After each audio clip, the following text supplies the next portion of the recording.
both one seeds lose game one, man. First time since 2003. Were we expecting that? Hell no. We weren't expecting both of them to lose. Lakers, I did say if the Blazers were to win a game or a couple games in the series, it'd be in the beginning of the series, and I was right. Just because of the momentum aspect, I guess we'll just start on the Lakers. The momentum aspect of things, they're red hot. See, the thing is, Portland has been in playoff mode since they got in the bubble. For 3 weeks straight, they're playing these close games, down to the wire games, where Dame has to just hit a big shot from half court, or Dame has to kick out to Melo, and Melo hits a big three. We saw it again. We saw both of those plays again last night. We see that every game now for Portland. And the same problems with the Lakers that we knew about the Lakers are rising right now against Portland, and it can really hurt them because Portland's such a great offensive team, man, and Lakers can't score. They cannot score the ball. And if AD is gonna go 8 for 24, man, the Lakers are not gonna win anything. They're just not. He scored like 20-some points, but AD's inefficient. LeBron he had a really good game, but he could have done better, especially in the last closing minutes. And the thing is with LA, man, they have guys on the bench that can help out offensively. But no, Danny Green, they want to still play Danny Green a whole bunch of minutes. Danny Green has been absolutely horrendous. He's a walking brick. KCP is a walking brick. What was he? 0 of 9 shooting the ball. Alex Caruso, 1 of 8 shooting the ball. Or 1 of 7 shooting the ball. These guys are bringing nothing to the court right now, offensively.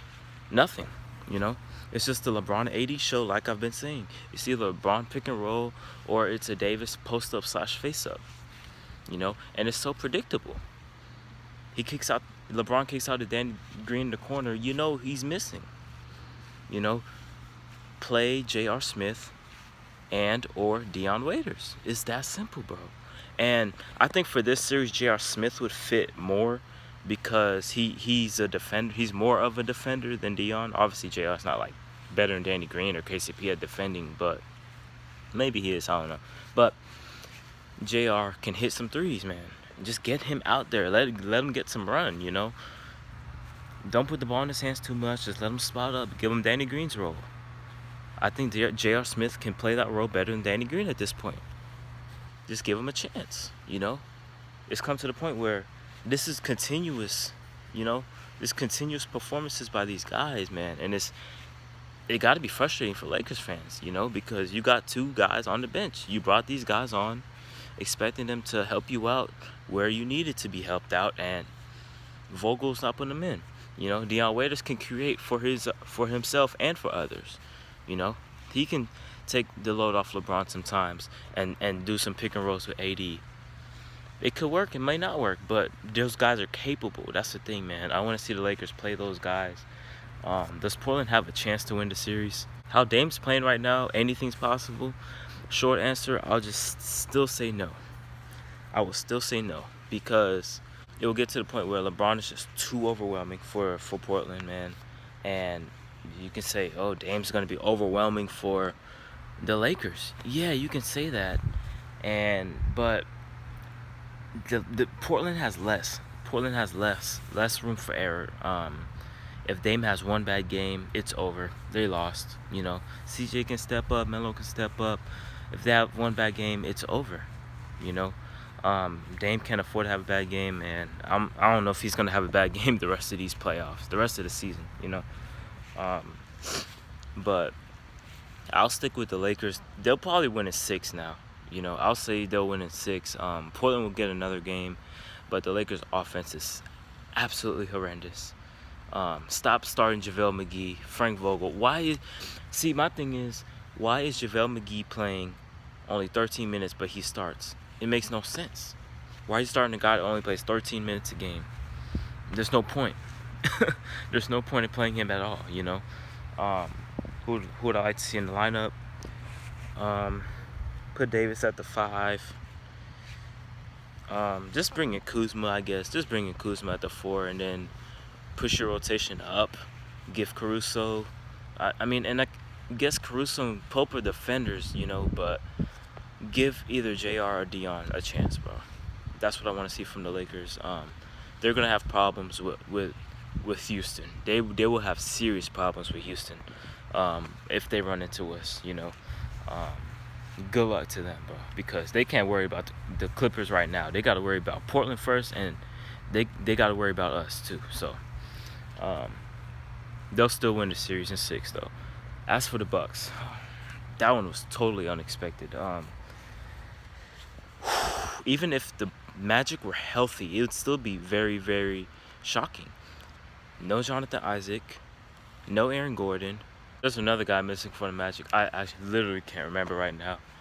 But Bucks, what the hell was that? They were winning the entire game, pretty much. They're in control of the entire game. It looked pretty bad, man. The supporting cast. See, this is what I was talking about with Middleton and Bledsoe. Middleton and Bledsoe. Middleton and Bledsoe. Middleton and Bledsoe. They're both the X factors, More so Bledsoe, but Middleton was bad. Middleton was pretty bad. Bledsoe was okay.